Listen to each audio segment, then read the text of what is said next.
Allégation de blanchiment d'argent, oui, cette lettre émane de moi et de l'Attorney General's Office. Ravi Rigadou le confirme dans le grand journal de Radio Plus.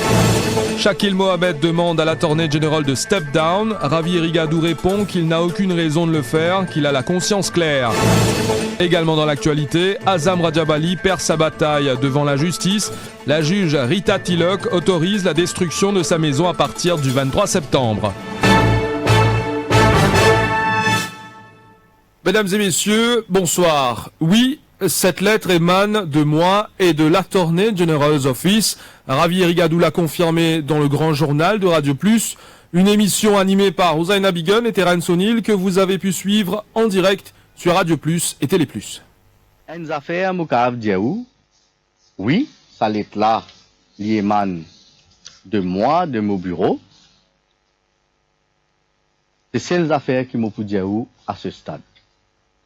Dans Banzou qui vini, Mopou gagne l'occasion. Dans ban action qui Mopou prend devant ban forum approprié, dire ce qu'il a pour dire et prend connaissance de ban allégation fausse et farfelue qui peut faire non seulement à mon encontre, mais à l'encontre de mon bureau. Shakil Mohamed demande lui à l'Attorney General de step down, le temps de faire la lumière sur toute cette affaire. Ravi Rigadou répond qu'il n'a aucune raison de le faire car il a la conscience claire. Vous pensez, moi, que to protect the integrity of the office of the Attorney General et pour qui nous fait en sorte that the inquiry goes on en toute transparence sans qu'il y ait une semblance de possibilité qu'il y ait une influence sur la police. Parce que nous tous connaissons qui proximité qui est entre le Attorney General and the police and the FIU and all the other institutions de ce pays. Il est important que nous préservions l'intégrité de l'institution. Si ça ne traverse la tête. Pas ne traverse la tête du tout. En tout cas, dis-moi oui. Non. Pas ne traverse la tête du tout. Laisse-moi dire les droits d'affaires. Pour réaliser. Non, est-ce que vous pensez au step down pour descendre l'enquête? Non, et ça fait proximité qui chacun dit, et tout ça. Loin de là. Le bureau de l'Attorney General pas occupe aucun case criminel. Le bureau du DPP occupe tout ban case criminel. Fait selon vous visé par step down? Parce qu'il n'y a aucune raison pour step down. Vous pensez, moi... Le dénonciateur de Ravi Rigadou dans cette affaire de blanchiment de fonds allégués provenant des paris en ligne a juré un affidavit en cours cet après-midi.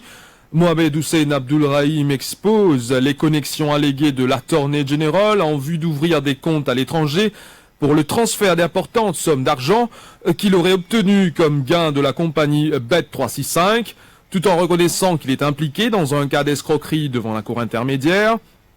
Mohamed Hussein Abdulrahim implique l'Attorney General comme étant celui qui est intervenu pour lever l'interdiction de voyager qui pesait sur lui en raison de cette affaire d'escroquerie.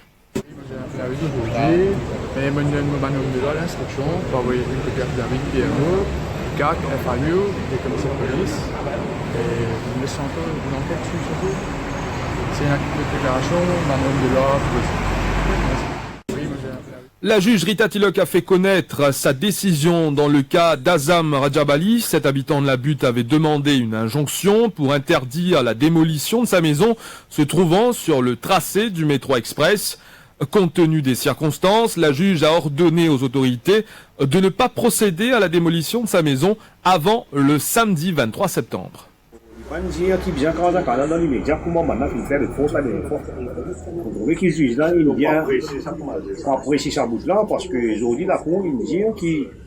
gagne jusqu'à le 23. Et ça même tu peux regarder depuis le commencement. Moi, qui on peut dire, nous pas pour le prochain métro, mais de façon qu'il négocie avec moi, sans là qu'il va finir d'accord.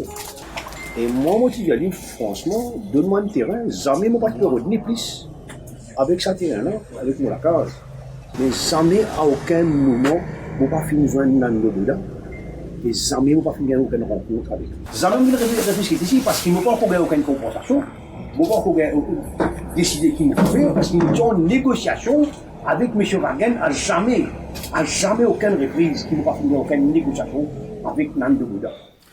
Une charge provisoire de meurtre a été logée contre Vishnu Ramsamy. Il a été traduit devant la cour de Pamplemousse cet après-midi avant d'être reconduit en cellule.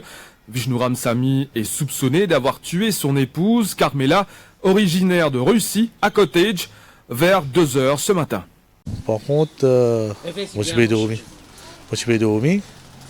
Et mon frère a entièrement été pour les 2 heures du matin à peu près comme ça là. Et là, évidemment, comme ça, qui m'a belle-sœur fin décédé. Et là, moi, pas quoi, moi aussi pareil, moi, dans un doute. Et là, j'ai dit, ça, quand je rentre à l'hôpital, j'ai confirmé qu'il finit mort. Et là, j'ai ça, si capable, venir à l'hôpital tout de suite. Là, je suis allé tout de suite pour aller, c'est-à-dire, c'est un monsieur avec un madame avec moi, pasteur. Et qu'on a là-bas, on a guetté. C'est le lieu qui est vraiment, moi, je suis vraiment 10 cm. Et qu'on m'a trouvé qu'il est vraiment mort. Côté du coup là, c'est dans là, c'est-à-dire côté gauche. Côté gauche, pour tout du sort, côté du coup là. La police l'a arrêté le matin. Il donne une instruction, moi et Maître Tna, qui innocent dans ces affaires-là. Ok? Mais depuis grand matin, la police l'a arrêté, il prend une explication, il un background, tout ça là. Et à un moment donné, la police, il met une charge provisoire pour meurtre. Là, à partir de là, l'enquête est arrêtée. Là, la police est amenée, il passe la cour, il loge une charge provisoire pour meurtre. Mais à partir de là, l'enquête est pending là même là. Mais à partir de là, nous avons comment l'enquête évoluer. C'est ici que prend fin ce journal de Télé Plus, une édition que vous avez pu suivre en direct sur la page Facebook du Défi Média. L'info c'est en continu sur le www.defimedia.info.